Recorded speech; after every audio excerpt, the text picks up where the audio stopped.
Sadiq camp নিজেও গুপ্ত ছিল, আওয়ামী লীগের সাথে একসাথে মিশে চলছে, সাদ্দামের পিছের সারিতে সে স্লোগান দিছে।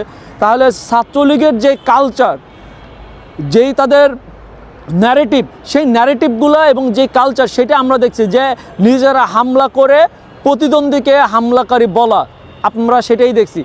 ঢাকা ৮ আসনে মির্জা আব্বাস সাহেব বিএনপির যে প্রার্থী, তার কি ওসমান হাদিকে মেরে আহত করে তার জেতা লাগবে? তাদের তো একটা বিশাল বড় বিএনপি সকল আসনেই, বাংলাদেশের ৩০০ আসনে বিএনপির একটা রিজার্ভ ভোট ব্যাংক কিন্তু রয়েছে।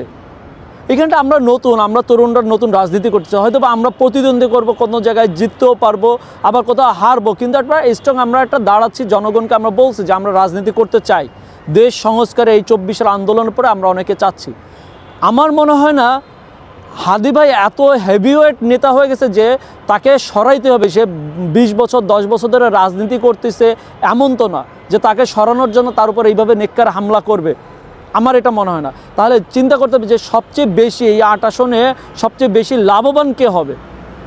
হাদি ভাই সরে গেলে হাদি ভাইয়ের সেই সিম্পিতি ভোটটা কে কাউন্ট করবে? আপনারা দেখেন ডাকসুর ভিপি বর্তমান যে সাদিক ক্যাম্প, জামাত তাকে আবার দাঁড় করানোর চেষ্টা করতেছে, প্রচার করছে, এখন নমিনেশন দেয় নাই, প্রচারণা চালাচ্ছে।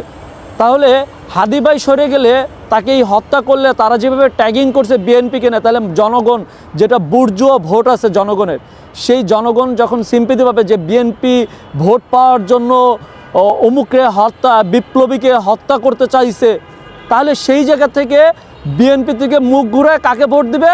সাদিক ক্যাম্প। আরেকজন আছে আমাদের নেতা যে এই ডাকসুতে ভিপি হয়েছে, ২৪-এ আন্দোলন করছে।